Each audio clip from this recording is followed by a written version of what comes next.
Well, hello guys, and welcome back to another Thoughts on E3 video. In this episode, we're taking a look at Microsoft's conference. But before we actually get to the conference starts in a little under an hour. And I want to make a quick statement before we get into this. Every year, people say like, oh, this E3 is important to this company. They have to prove themselves. They have to prove themselves to their fans. Yada, yada, yada. Most of the time, they're full of shit. No, most of the time, these companies are doing fine. But every once in a while, it's true. Last year, Nintendo, as I said, had to prove itself. They were taking one game. This game better have been worth it. They did it. They proved themselves. This year, however, Microsoft has to prove themselves. Microsoft is coming to the show. They're announcing their brand new fancy console, which may or may not have just been entirely leaked online by Jeff Keighley. I don't know. Again, it's about an hour before the conference starts. So, yeah. But even if it did leak, that's not the problem, right? The big thing is, the console's cool, right? The console's whatever. Oh, top tier line gaming console, right? For your hardcore audience. Yeah, cool, whatever. Who cares? Well, I know people care, but a console lives and dies by its software. What games are going to be available on it? You can have a new fancy console, but if there aren't any new fancy games or really good old games that have been like updated to be new and fancy, it's not going to work. That's half of the reason why PC does as well as it does, because you get new hardware, new games look better, and old games also start to look better. Either by the company's hand or by the modder's hands. So yeah, Microsoft, I think they're the ones that have to prove themselves. Because they're the only ones right now in the industry who really don't have a place. Sony is the console, right? When you think of console this generation, Sony fits the bill really well. Nintendo has the Switch, which is the handheld, right? It's the handheld system. And then you have PC, which does everything else, right? I was going to say it's for the more hardcore audience, but that doesn't entirely work, because even casual people can get PCs, and PC just, it fills in the gaps, right? All three of these systems can live together in a healthy ecosystem, right? Xbox, however, is just kind of there. It is supposed to be the competition to Sony, and it kind of is doing that job, right? Its importance in the industry seems to be wavering year by year. Like, look at all these big games we got. From Nintendo, we got Breath of the Wild, and, right, huge game. From Sony, we got Horizon Zero Dawn, and I don't know if Persona 4 was exclusive to Sony, but it sure felt like it. So they got that game. What's the big exclusive from Microsoft so far in the year? Halo Wars 2? Yeah, no. That doesn't cut it. It may be a fine game, but no, you can't go up against those two, right, with that. So this is where Microsoft has to prove themselves by having good software, right? By having some good games to show, and not just some stupid racing game, like some good stuff. And not just another Halo or another Gears of War, even though I bet you some people will freaking love a new Halo. God. I don't know. I want to say I'm optimistic, but I really ain't. Xbox,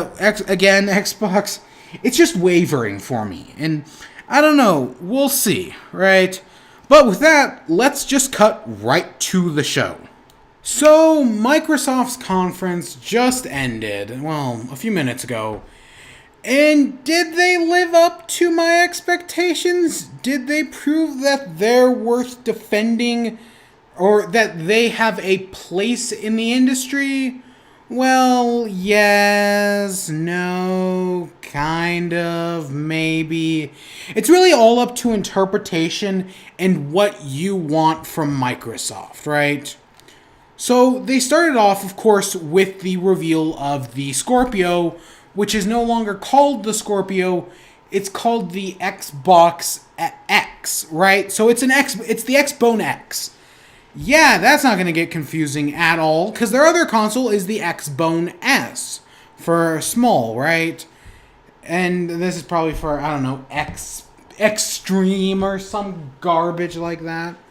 Honestly, it looks fine. We got some of the specs, you know, the whole 6 teraflops. It's releasing on November 7th, right? They're doing this whole super sampling thing, liquid cooling, right? It's a lot smaller than the Xbox S or even the original Xbone. And we got our price. $4.99. Exactly what I expected, exactly like the leak said. That seemed to be the only thing the leak actually got right. Jeff Keighley and all of his wisdom. Whatever, though, right? Whatever, that didn't mean anything, yada, yada, yada. Who gives a shit? Right? It's a fine piece of hardware, I guess. If you're interested, if you already have an Xbox, I don't really see a point in upgrading unless you really want one.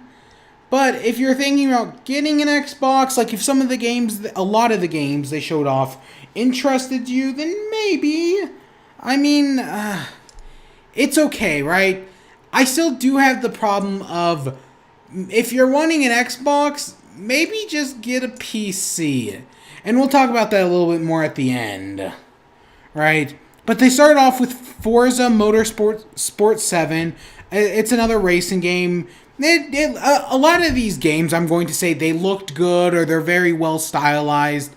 That's an asterisk you can add onto almost everything, but I'm still going to bring it up anyways, because that's what they were clearly going for. They were clearly trying to say, hey, look at this. This looks good. And right, this looked good. They showed off some brand new car, the Porsche 911 GT RS2. Okay, right, whatever. The game looks good. It felt kind of slow for a racing game, but maybe that was just me. And then, of course, they're doing that thing about where they're releasing a game on both Xbox and Windows 10. I don't know if every game is like that. But a lot of them in this conference definitely were. They didn't really specify too much, or if they did, it was in the little sidebar at the bottom. So whatever, right? That, again, it's not a favor really in case of this new Xbox S, and more in favor of just get a PC. Next up, we had Metro Exodus, which, okay, right, the last Metro game, I think, was good. It's another shooter. At first, when they're in, like, the sewers or in the building, it is very dark, and I mean, like, I could barely see anything. So for showing off visuals, no, that wasn't the best job. But once they got into the open world, it looked okay. It looked good. It had some good animation. They had this whole bear monster that actually looked very fluid, right? And okay, it's another Metro game for people who like those, Metro Exodus. Next, they showed off Assassin's Creed Origin, which I'm surprised they didn't show. I expect them to maybe show some more in Ubisoft's conference tomorrow. But the thing about it is, I am a fan of the Assassin's Creed franchise. As I've admitted before, I've played the original 2, Brotherhood, skipped Revelations, 3, and I'm kind of working on 4, kind of not really. This looks fine. It looks like another Assassin's Creed game, right? At first, I was like, oh my god, is this just going to be one giant cutscene? Like, really, is that all they're going to show, and then they'll show gameplay tomorrow? Because that's... especially after the whole Watchdog things a few years ago, I really don't trust Ubisoft trailers, like, at all. And that's a lot of these trailers, I can say. I don't trust them. And maybe you shouldn't either, right? Everything you saw in Microsoft's conference, I definitely recommend taking with a grain of salt. Because who knows what it's actually going to be like, right? But, they added in new RPG elements, which, okay. It looks good, right, of course. Instead of eagle vision, right, they have an actual, I think it may be like a falcon or something, that acts as your eagle vision. At least that's where I think they're going with it, which isn't bad, right? They had the slow motion bow thing like in Breath of the Wild. I'm always down for that. Honestly, it kind of reminded me a lot of Breath of the Wild, which again isn't a bad thing because Breath of the Wild did have some elements from Ubisoft, the Ubisoft game. So to see elements of Breath of the Wild in this game, yeah, no problem with that, right? Because Breath of the Wild was a great game. The one thing I can say is when they actually did show gameplay of this game, it was very scripted. This was one of the two events in this presentation where I was like, oh my god, this is so scripted. Like, it was very obvious, like, oh, they're scripting everything. Everything's being set up in certain ways. It's bad. It does not look good. And then, which of course they don't, of course they want to script everything, because we know Ubisoft's kind of infamous for blowing presentations and having a bunch of fuck-ups. I mean, like, look at, what was it, Black Flag? Was that the one that went bad? I think it was Black Flag. And then they ended off with, like, this magic arrow, which I don't really get, but, whatever, right? Next up, they showed PlayerUnknown Battlegrounds, which this is a game I've been seeing everywhere on the internet. It's like, oh, PlayerUnknown Battlegrounds, everyone's playing it. I know nothing about this game, so I can't really judge, but I was hoping, oh, maybe this trailer will actually give me a good understanding of what it's about. It seems to be like a survival game style thing, but that was it. I still feel like I know nothing about this game, but maybe in time we'll see some more of it, right? It looks okay, and this is one where the graphics weren't really outstanding, right? Where it's like, oh, it's more about the game than it is about the graphics, right? They showed up Deep Rock Galactic, which my first thought was No Man's Skies. Oh my god. It was No Man's Skies mixed with that one game that, oh god. The only thing I remember about it, I saw it's that Astro something. I remember then the Achievement Hunter guys playing it, and Jeremy just digs a straight hole and finds a god. Someone out there will know what I'm talking about. That's what I thought of. Right? It looks okay. It's maybe going for like a tactical space shooter, maybe Minecraft-esque, and it's fine, right? Nothing too special. They showed off State of Decay 2, which I remember people not really liking the original State of Decay for some reason. I don't know. At first I was like, oh, is it going to be like an MMO RPG game? They're showing off tower defense elements.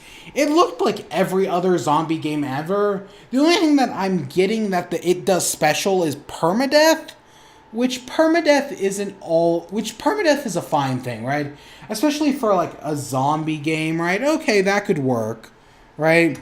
Next, they had the Darwin Project, which stylized graphics, right? It looked fine, but it very, very much reminded me of Overwatch, right? And to show it off, they had a shoutcaster, and it just was not the best demonstration of this game, right? Again, I think they're going for like a Hunger Games, like survival type thing, right? But with an Overwatch version of that, kind of like how, like, this is the survival games equivalent of Overwatch, kind of like how ARMS is the fighting game equivalent of Overwatch, if you get my drift. Next, they showed off Minecraft, which they're adding llamas, which have been on the... It's funny, I laugh because llamas have been on PC for a while now, and they just got Terracotta, and yet Xbox also just got Terracotta, even though they don't have llamas yet. Okay. Also, was that a Journey to the West texture pack? I felt like it was. That may already be there. But they had a few big things. Crossplay. You can play PC, VR, consoles, and there was one other. Oh, the mobile version, which, okay, I know that, I'm pretty sure they talked about that last year, crossplay, but hey, it's good. It's finally coming this summer. That's one of those things that, hey, because I always said, wouldn't it be cool if Rocket League was the first game to have crossplay across all the systems? But they just never came to Nintendo, and I'm kind of hoping in the next few days they announce that, because they did talk about Rocket League in this. They barely mentioned it's getting a 4K update, but whatever. But if Minecraft looks like it'll be the first game to come to every console and will be cross-compatible between all the consoles, which that's good, right? That's a good thing. I especially wonder how mobile's going to link up to everything. Because mobile seems extremely underpowered compared to everything else, but whatever. And then they announced their super duper graphics pack, which, oh my god. And they're giving the game a 4K update, which, how the hell do you make Minecraft look any better, right? It's a freaking 16-bit game. You can't really make it look that much better, but their whole super duper graphics, basically they're adding in the smooth lighting mod that's been on PC for what, 4 or 5 years now? So, okay, maybe they're finally catching up to that sort of thing.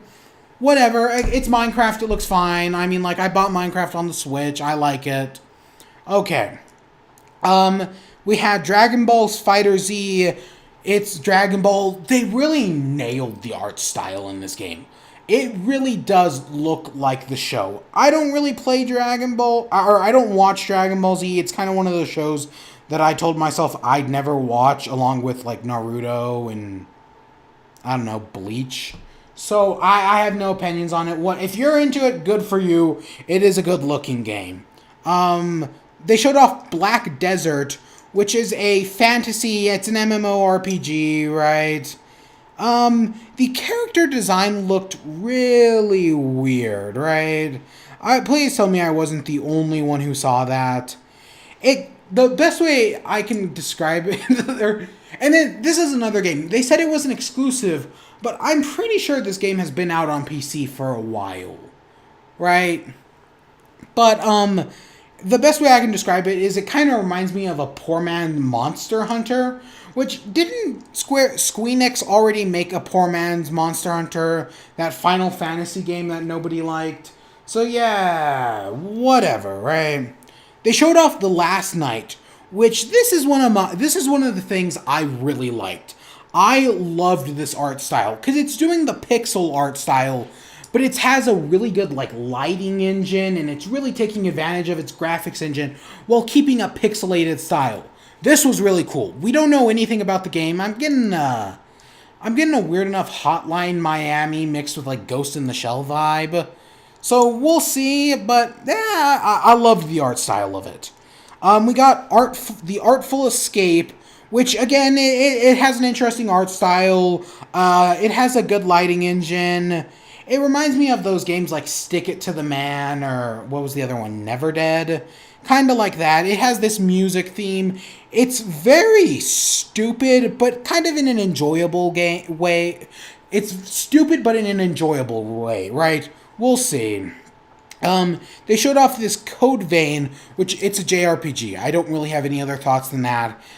For some reason, when I saw what looked to be the main character, he put on this mask, and I was like, why am I'm thinking of Tokyo Ghoul, right? Does anybody else see that resemblance, or is that just me misremembering things?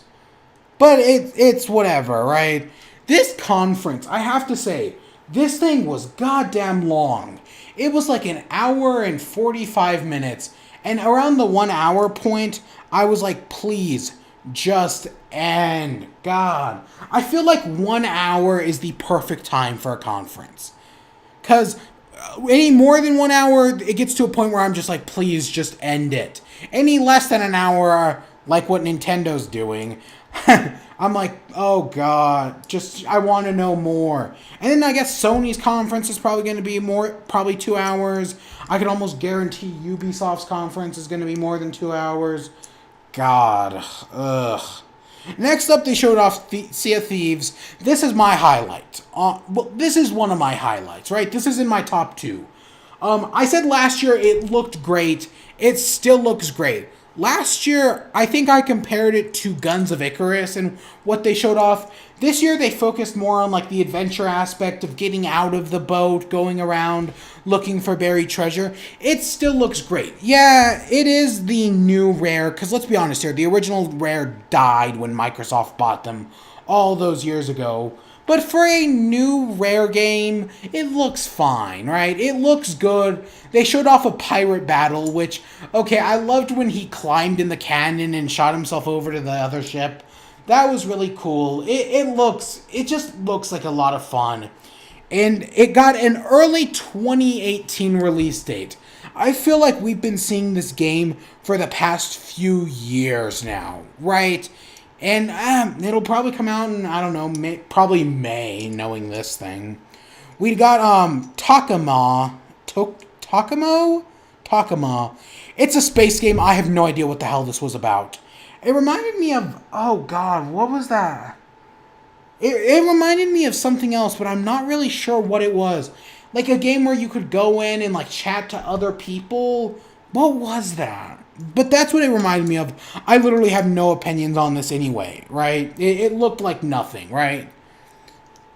They showed off Super Lucky's Tale, which, okay, this year is the revival of the 2D-ish, 3D-ish platformer mascot character. Super Mario Odyssey, Sonic Forces, Conker's Bad Fur Day, and now this. But this looked very generic. I can understand if you see some interest in it, because it is a 2D platformer collectathon style game. And you know this is all Ukulele's fault. Ukulele made so much goddamn money that it kind of caused more of these. But what I'm thinking of is this game is kind of like if someone was like, hey, I want you to make a 2D/3D platformer collectathon mascot game. And it's like, what do you want? And the developer's like, okay, what do you want it to be about? I want it to be a 2D, 3D platformer mascot game. It feels very generic and very designed by committee. At first, I thought it was going to be Conker, right? Because you see this little orange creature running around the screen, and I'm like, oh god, are they doing Conker again? Oh god, the return of young Conker, they've damned us all. But no, it's its own thing, and it looks like whatever. Next, we got Cuphead, which I still think this game looks amazing. They barely showed anything of it, maybe like a 15-second trailer, but it looks amazing. This is my other highlight of the show. After this, it kind of went downhill from here, right? There's maybe one other thing that looked good. But Cuphead, I'm excited. It got a September 29th release date. That's great. I'm still excited for this game. I cannot wait, right? It looks great. There's not really much more I can say than that. I'm excited. Crackdown 3, they started off with Terry Crews being Terry Crews, you know, the whole thing of him doing like the Old Spice commercials, whatever. The game looks okay. It got a November 7th release date. It's Crackdown 3. I remember liking the first Crackdown, but I remember also hearing a lot of bad things about the second one. Like it was basically just the same game all over again.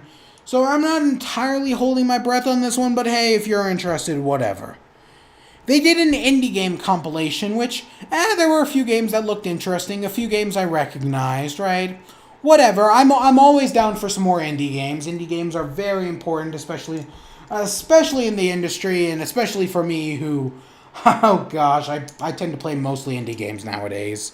They showed Ashen, which it had an interesting art style. The characters didn't have any faces, but it reminded me of a very Dark Soulsian way of doing things. It looks fine, right? It could be good. I swear I've heard the name Ashen before, so maybe, I don't know. It's whatever. Next, they showed off Life is Strange 2, Before the Storm. It looks good. I liked the first game. It's going to be a prequel, it looks like, so okay, right? I'm down for it. They're doing it in 3 episodes this time, instead of, I want to say the original game had 5, right? I'm down for more Life is Strange, right? The only other thing I liked after Cuphead was this next one, Shadow of War. I didn't play Shadow of Mordor, but I knew people who did, and they really enjoyed it. So this looks like a good game, right? They had 2 new systems. They had this whole forging an army and fighting Nemesis fortresses, because they use the Nemesis system. It looked good, but on top of that, it was actually really charming. There was something about these orcs and the way they interacted with the human that just made it really likable, right? I don't know. It looks good, and if you're a fan of it, I think you're in for a good game, right? Next, they started showing off this game, and they didn't actually show off any gameplay, just some cinematics, and I was like, you know, this kind of looks like Ori and the Blind Forest. Sure enough, it's Ori and the Blind Forest 2, aka Ori and the Will of the Wisps. Ori and the Blind Forest was a good-looking game that had some good moments, but it kind of fell apart for me in the ending. So, whatever, right? If you're excited for it, good for you. I didn't really care too much for it. It was fine, and it looked good. So if they're doing this whole 4K graphics amazing, it'll probably look amazing, right? So more power to you. They talked about backwards compatibility and how they're doing backwards compatibility for original Xbox games. That's really cool, right? I'd love to play the Halo 2 again. Because while I don't really like the Halo franchise, I really like Halo 2. Me and my friends used to play that into the wee hours of the morning. We had so much fun with that game. So it'd be nice to play it again. They also talked about, what was it, Crimson Skies, which is a game I've never heard of. But based on the crowd reaction, I'm assuming it's really good. Right? Then lastly, they showed Anthem. This was the thing we heard about yesterday at EA's press conference. And they did show some gameplay of it. Again, this was the other thing that was like extremely like scripted. Like everything was scripted. And the people they had like playing the game, which I don't know if this is actual gameplay or not. It may be, but it may also not be. Again, we can't really trust E3 or anything that comes out of any person's mouth. But they had like actors playing the game and it felt really forced. Right? But it's kind of whatever. Honestly, the best way I can describe this game is if you took a game like Xenoblade, if it's the Westerners' take on Xenoblade Chronicles X. That's not entirely a bad thing, but it looked like whatever. It also reminded me a lot of Destiny, so we'll see, right? And then they talked about Anthem was the last thing, but for my overall thoughts on the show, I liked what they did. I liked that they focused on games. There was very few downtime between games. Occasionally someone would come up and say something, usually Phil Spencer, who Phil Spencer is fine. And then they'd go into the next series of games. It's one of the things I praised Sony's conference for last year, was just focusing on the games, right? And they talked about how they're giving a bunch of games 4K updates on their new Scorpio. Or, well, it's the Xbone S, which someone called it the Xbone S. Who was it? Oh my god, I was laughing my ass off when that happened. Who? Oh, it was the guy who came out and presented Assassin's Creed. He called it the Xbone on accident. You know Microsoft must have been pissed about that, right? But yeah, you know, I'm down. Overall, the conference, if I had to give it a score, I'd give it like a B-. There's a little bit here for everyone, right? Most people will find something they like here. And I kind of got to give it to them for that, right? But yeah, next up we got Bethesda's conference later tonight. And I'm thinking about talking about Devolver Digital's I Make No Promises, though. But I hope you all enjoyed. Stay tuned for more. Until next time, peace.